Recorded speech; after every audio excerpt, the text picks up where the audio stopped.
How's it going, everybody?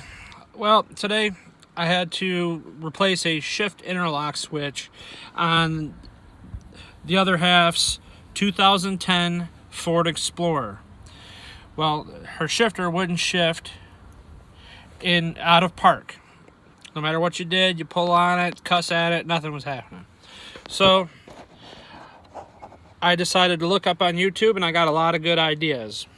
So I wanted to share my idea for anyone that's looking, because I've got a lot of good information off YouTube in the last couple of years, made working on vehicles so much easier. So I'm going to share what I did. Okay, first thing you got to do is realize that there's a problem. So you push on your brake pedal and you grab this and nothing happens. Well, I realize right now the car's off and I can't simulate it perfectly. But you grab it and nothing's happening. You can't pull on it to save your life. Okay? Well, one of the things you can do in order to, like, say you're stuck someplace, is this little cover right here usually sits down in the cup holder like so. Well, you can pop this cover out.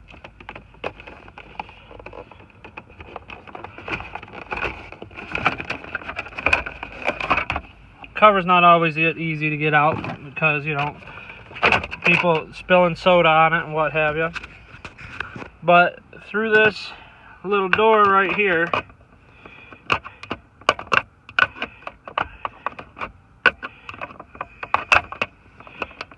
if you take this door back, it slides back. You can push down. You can push in here, and you can release your shifter. Alright, that way you can get where you have to go, whether you don't want to work on it or what have you, but you can at least get where you're going. Alright, so next you get it home and you want to fix it yourself.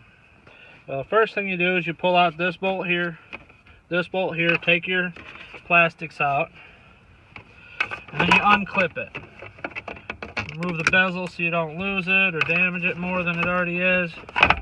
It's going to be a little bit of a pain in the butt to get out of there because of this bucket and that attached to it. Now you can undo that, or you can cut corners like some of us do and just roll it over to the side.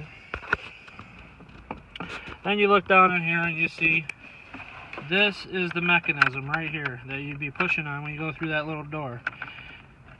And that little solenoid there releases your shift lever. Okay? Well, if you trace the wires from there,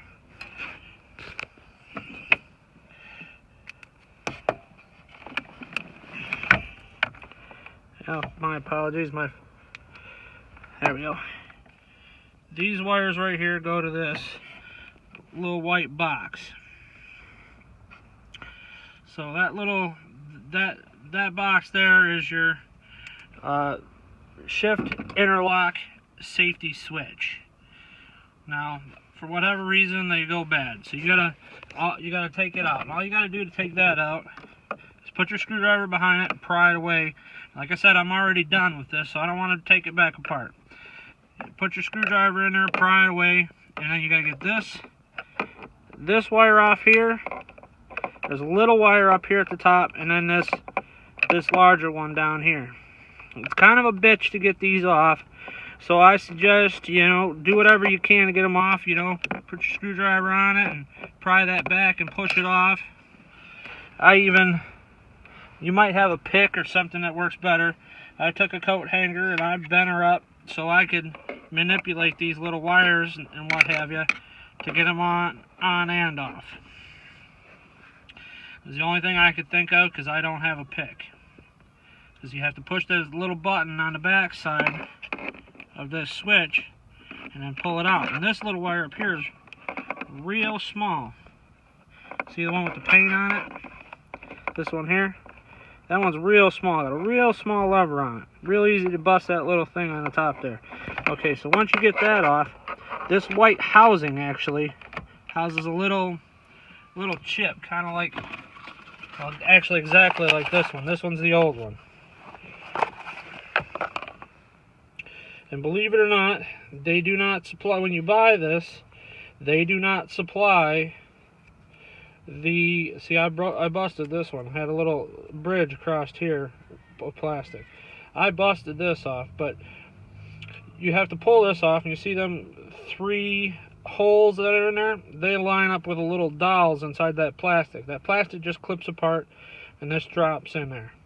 This little chip with these connectors on there costs you 25 bucks, and that's your problem. So just as easy as that, and then throw it back together just like you took it apart, and your Aunt Fanny's your uncle, Uncle Fanny's your aunt, you're ready. Also, folks, before doing all that, make sure to test to see that the brake switch is working properly. Underneath here, this blue switch that connects to your brake pedal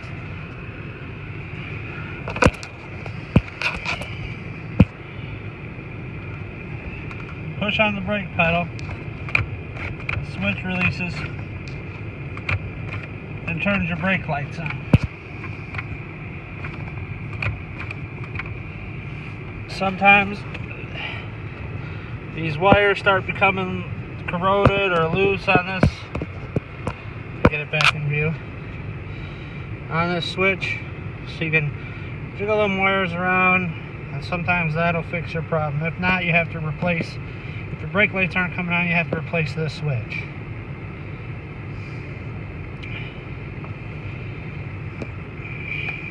And sometimes that is your whole problem. It's not even your interlock. I don't know of a good way to test to see which one it is, but I would suggest looking at this first.